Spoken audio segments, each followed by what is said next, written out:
Hello दोस्तों, कैसे हैं आप सब। आज की हमारी कहानी है ननद का हिसाब। रचना की शादी हेमलता जी के बेटे मयंक से हुई थी। रचना विदा होकर अपने ससुराल जा चुकी थी। रचना के ससुराल में उसकी सास हेमलता जी, पति मयंक, एक कुंवारा देवर अरुण और एक शादीशुदा ननद मंजू थी, जिसकी शादी उसी शहर में हुई थी। मयंक पूरी तरह से अपनी माँ हेमलता जी और शादीशुदा बहन मंजू के कहे अनुसार चलता था। रचना को ऐसा लगता था कि मयंक को अगर एक गिलास पानी भी पीना होता था तो वह माँ के आदेश देने पर ही पीता है। ननद मंजू तो 4 कदम आगे थी। वह रचना का पूरा हिसाब रखती थी। अगर रचना एक बिंदी भी खरीदने के लिए पैसे अपने पति मयंक से मांगती थी तो उसका हिसाब मंजू को देना होता था और फिर उसका कहना होता था, अभी अभी तो शादी हुई है और चूड़ियां बिंदियां कम पड़ने लगी। अपनी ननद की बात सुनकर रचना बेचारी चुप रह जाती। रचना अच्छा खासा दहेज लेकर आई थी, लेकिन फिर भी बात बात पर रचना की सास हेमलता जी, ननद रानी मंजू और देवर अरुण उसको ताना मारा करते थे। रचना दहेज में एक एसी भी लाई थी, जो कि उसकी मम्मी पापा ने रचना के कमरे के लिए दिया था। लेकिन सासू माँ और ननद का कहना था, क्या देवर अरुण के कमरे में एसी नहीं लगेगा। जब एसी देना था तो दोनों भाइयों के लिए देते। मेरा छोटा बेटा बिना एसी के रहेगा। उन लालची लोगों को समझ नहीं आता था कि इंसान अपनी बेटी को भी दे और अपने दामाद के छोटे भाई के लिए भी दे। खैर, रचना के पति मयंक का तो और बुरा हाल था। बीवी का साथ देने की बजाय वो रचना से ही लड़ता कि 2 एसी क्यों नहीं दिए गए तुम्हारे मायके वालों ने। रचना की ननद मंजू अपने ससुराल से ज्यादा अपने मायके का हिसाब किताब रखती थी। इसी तरह से करीब 4 महीने बीत गए। अब गर्मी जाने को थी, लेकिन रचना के कमरे में एसी नहीं लगा था, क्योंकि सासू माँ का कहना था, जब तक उनके छोटे बेटे के कमरे में के लिए रचना के पापा एसी नहीं देंगे, तब तक रचना के कमरे में एसी नहीं लगेगा। बहुत ही नीच और घटिया थे रचना के ससुराल वाले। और तो और उसका पति भी रचना के साथ बहुत बुरा व्यवहार करता था। और इन सबों में सबसे अधिक शातिर थी रचना की ननद मंजू, जो कि रचना की शादी होने के 4 महीने में 3 महीने से अपने मायके थी। जब वह भी मंजू रचना के शादी में मिली हुई साड़ी और मेकअप लेकर बैठ जाती और जो कुछ भी उसे पसंद आता हर बार ले जाती।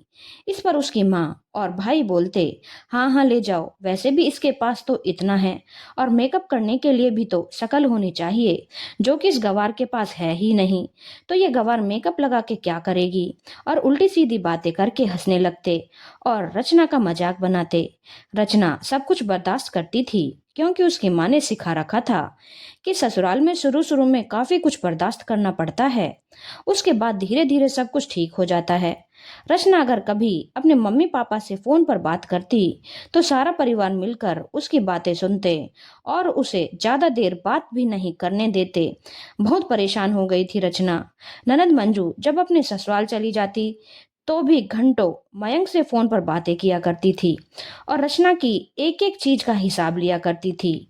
और मयंक बहुत आराम से सारे हिसाब दे भी दिया करता था और जैसा बहन समझाती थी वैसा ही रचना के साथ करता भी था। इसी बीच रचना गर्भवती हो गई। अब तो रचना के लिए और मुश्किल बढ़ गई। उसे बहुत उल्टियां आती थी, लेकिन फिर भी सासू माँ और ननद का कहना था कि यह तो हर औरत को झेलना पड़ता है। तुम कोई पहली औरत नहीं हो, इसीलिए सारे काम तो तुम्हें पहले की तरह ही करने पड़ेंगे। रचना कितनी बार उल्टियां करती है, इसका तक हिसाब अपनी माँ और भाई से फोन पर ले लिया करती थी और साथ में यह भी बोला करती थी कि इतनी उल्टियां भला कहाँ होती हैं, इसमें से आधे तो वह झूठा ड्रामा करती है, तुम लोगों को दिखाने के लिए कि वह कितनी तकलीफ में है। उसके इस नकली ड्रामे के चक्कर में मत आना, नहीं तो कोई काम नहीं करेगी और चुपचाप कमरे में आराम करेगी और बुढ़ापे में माँ को सारा काम करना पड़ेगा। भला कोई उल्टी करने का ड्रामा कर सकता है क्या। लेकिन मंजू ने मयंक को समझा रखा था कि दिन में अगर 2 बार से अधिक उल्टियां होती हैं तो समझ लो ड्रामा कर रही है। और मयंक भी उसी को सच मानता था और रचना को दिन भर घर के कामों में लगाए रखता था।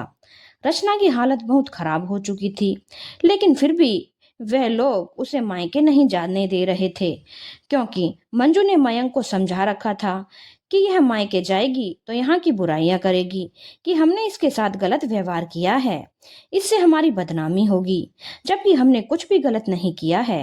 इसे अपने घर के रंग में ढालने के लिए थोड़ा कड़ा रहना जरूरी है, इसलिए इसे मायके मत भेजो। लेकिन जब आखिरी महीना आ गया और अब रचना की सास को लगा कि बच्चा अब कभी भी हो सकता है और उन्हें सारी देख रेख करनी पड़ेगी, तो आखिरी के 15 दिन पहले उन्होंने रचना को मयंक के साथ मायके भिजवा दिया, क्योंकि बहू तो सिर्फ घर के फर्ज निभाने के लिए और जिम्मेदारियां निभाने के लिए होती है, और बहू के प्रति जो जिम्मेदारियां होती हैं वह ससुराल वालों की नहीं होती, वह तो उसके मायके वालों की होती हैं। रचना जब मायके गई तो मायके में उसकी हालत देखकर उसकी मम्मी और पापा की आंखों में आंसू आ गए। इतनी कमजोर हो चुकी थी। मायके में रचना का बहुत ख्याल रखा गया, तो कुछ दिनों में रचना थोड़ी स्वस्थ हो गई और फिर उसके बाद उसने एक प्यारी सी बेटी को जन्म दिया। अब ससुराल वालों ने एक नया ताना मारना शुरू कर दिया और बोलने लगे, कैसी लड़की है, हमारे खानदान की परंपरा तोड़ दी। हमारे यहाँ तो पहला बच्चा बेटा होता है। मेरा पहला बेटा मयंक था, उसके बाद मंजू हुई, उसके बाद अरुण, और हमारे खानदान में सबको पहला बच्चा बेटा ही हुआ है। यहाँ तक कि मेरी बेटी मंजू को भी पहला बच्चा बेटा ही हुआ है। डिलीवरी के तुरंत बाद सास, देवर और ननद के इतने ढेर सारे ताने उसे सुनने को मिलने लगे। सास हेमलता को पता था कि अगर अभी रचना को ससुराल ले गए तो कुछ दिन तो उसकी सेवा करनी ही पड़ेगी, और पर ससुराल में बहू की सेवा भला कौन करेगा। इसलिए रचना को मायके में ही रहने दिया। और जब डिलीवरी को 1.25 महीना हो गया तो सासू माँ को लगा कि अब रचना थोड़ा बहुत काम करने लायक हो गई होगी। मयंक को भेजकर जबरदस्ती रचना को ससुराल बुला लिया गया। रचना के माँ पापा ने बहुत रोका कि अभी रचना इतनी कमजोर है, बच्चों को 4-5 महीने का हो जाने दो तब ले जाना, लेकिन मयंक कहाँ मानने वाला था। माँ और बहन ने उसे पूरा सिखाकर भेजा था। रचना बच्चे को लेकर ससुराल आ गई। ससुराल में रचना के ऊपर पहले की तरह सारे काम की जिम्मेदारी डाल दी गई। रचना जैसे तैसे घर के कामों को करती थी। सासू माँ बच्ची को भी नहीं पकड़ती थी, बच्ची रोती रहती थी। रचना बच्ची और घर संभालते संभालते बेहाल हो जाती थी। ऊपर से गर्मी थी। रचना की बेटी गर्मी से परेशान हो जाती थी और रात रात भर रोती थी। रचना ने एक दिन मयंक से कहा कि एसी पड़ी हुई है जो कि शादी में मिली है, उसे कमरे में लगवा दो। मेरे लिए ना सही, अपनी बेटी के लिए लगवा दो। रात भर गर्मी से रोती है। तो सासू माँ और मंजू बोली, हिम्मत कैसे हुई तुम्हारी ऐसा बोलने की, जब हमने पहले ही बोल दिया है कि जब तक हमारे छोटे बेटे के कमरे के लिए तुम्हारा बाप एसी नहीं देगा या एसी कहीं नहीं लगने देंगे। अगर कोशिश भी की ना, मैं अभी के अभी इसे केरोसिन डालकर जला दूंगी। अब रचना की बर्दाश्त से बाहर हो गया और उसने बोल दिया, क्यों, देवर का ठेका मेरे पापा ने ले रखा है? देवर के ससुराल से नहीं मिलेगा क्या एसी? पहली बार आज रचना ने जुबान खोली थी, क्योंकि अब हद से ज्यादा हो चुका था। लेकिन मंजू ने तुरंत मयंक को इशारा किया कि अगर आज तुमने इसका समाधान नहीं किया तो यह आगे तुम लोगों के सर पर चढ़कर नाचेगी। और मयंक ने एक जोरदार तमाचा रचना को लगाया। रचना को यकीन नहीं हुआ कि मयंक उसके ऊपर हाथ उठा सकता है। उसके बाद मयंक रचना को उसके मायके छोड़ आया और रचना के मम्मी पापा से बोला, अपनी बेटी को अपने पास रखो, बहुत जुबान चलने लगी है इसकी। कहकर मयंक वहां से चला गया। किसी को कुछ समझ में नहीं आया। मयंक के जाने के बाद रचना ने जब सारी बातें बताई तो उसकी मम्मी पापा को बहुत दुख हुआ और उन्हें लगा उनकी बेटी बहुत गलत घर में फंस चुकी है, पर अब कर क्या सकते हैं, और अब तो एक बच्चा भी हो चुका है। खैर, रचना ने भी कुछ दिनों तक मयंक को फोन नहीं किया। कुछ दिनों के बाद रचना का दिल नहीं माना और उसने मयंक को फोन किया तो मयंक ने ठीक से बात नहीं की और बोला, मंजू ने तुमसे बात करने के लिए साफ मना किया है। अगर मैंने तुमसे बात की तो मंजू और माँ दोनों को बहुत बुरा लगेगा, और तुम तो हो ही बदतमीज। मंजू ने सही बोला था, अगर मैं तुम्हारी बदतमीजी सहता रहूंगा तो तुम सर पर चढ़कर नाचोगी। मयंक को समझ नहीं आता था कि उसके माँ, भाई और बहन उसे अपने अनुसार चला रहे हैं, ना कि उसे अपना दिमाग इस्तेमाल करने दे रहे हैं। रचना को भी बड़ा अजीब लगता था। माँ का तो तब भी समझ में आता था, बहन मंजू क्यों ये सब कर रही थी, उसे समझ नहीं आता था। मंजू ससुराल में होने पर लगभग रोज मयंक से फोन पर घंटों बातें किया करती थी और उसे पता नहीं क्या क्या समझाया करती थी। कौन से भाई बहन रोज घंटों घंटों फोन पर बात करते हैं, वह भी शादीशुदा भाई बहन। मंजू मयंक के एक एक काम के हिसाब लेती थी। एक बार तो रचना ने फोन पर यहाँ तक सुना था कि मंजू रचना के पीरियड्स के डेट का हिसाब तक ले रही थी। बहुत गुस्सा आया था रचना को।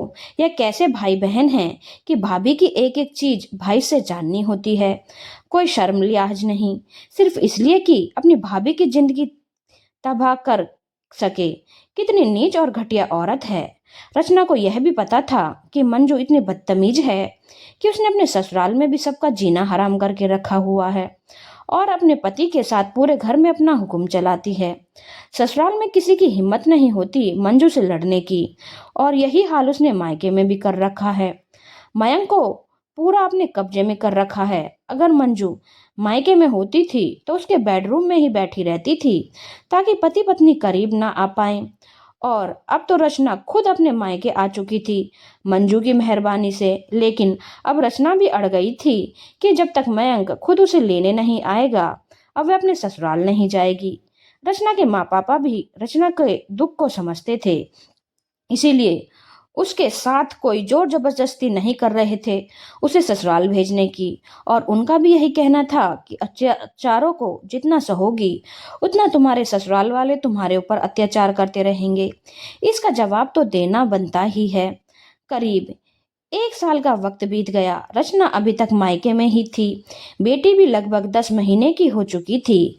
अब रचना को ज्यादा मायके में रहना अच्छा नहीं लग रहा था, क्योंकि जो जिम्मेदारी मयंक और उसके परिवार की थी वह जिम्मेदारी रचना के मम्मी पापा निभा रहे थे।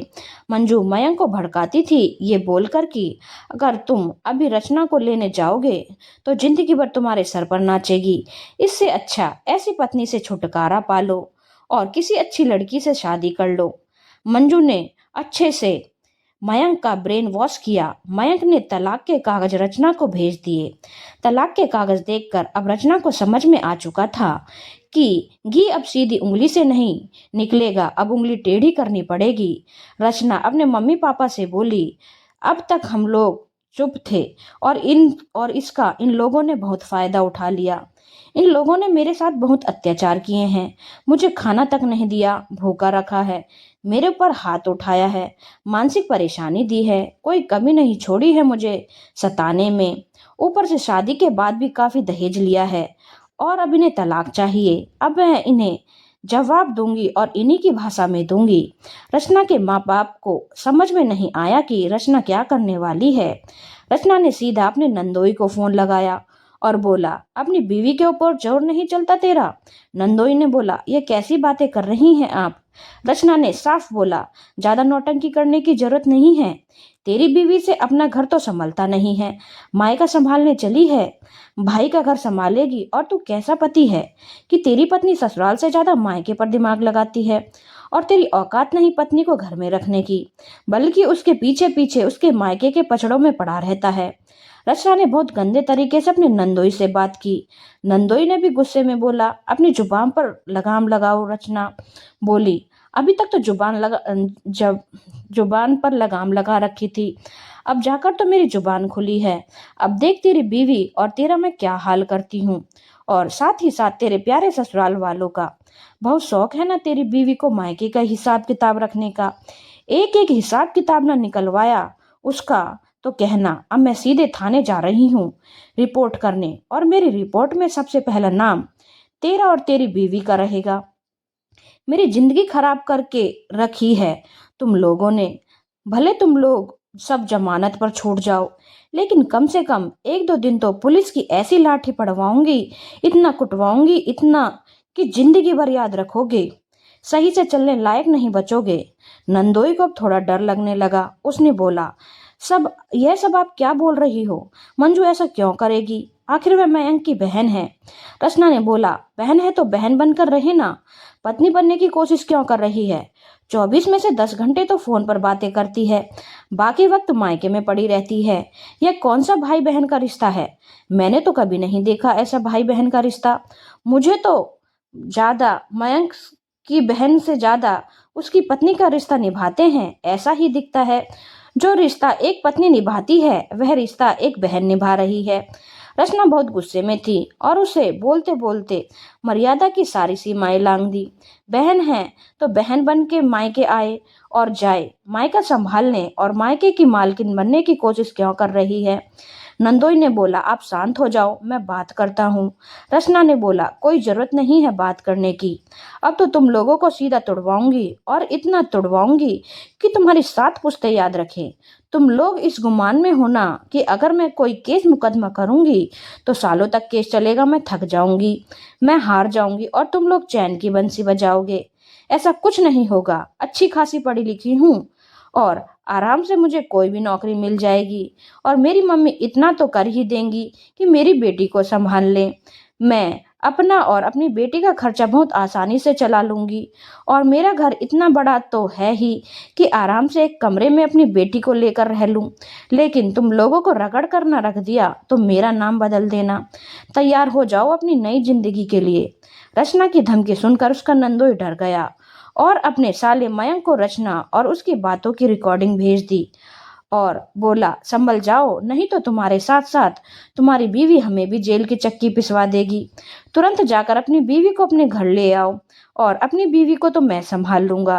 अपने जीजा की बात सुनकर मयंक भी डर गया और अपनी बहन मंजू से बोला, दीदी अब क्या करना चाहिए? अपने पति की बात सुनकर मंजू भी डर जाती है और कहती है, रचना को लाने के अलावा अब तुम्हारे पास कोई रास्ता नहीं।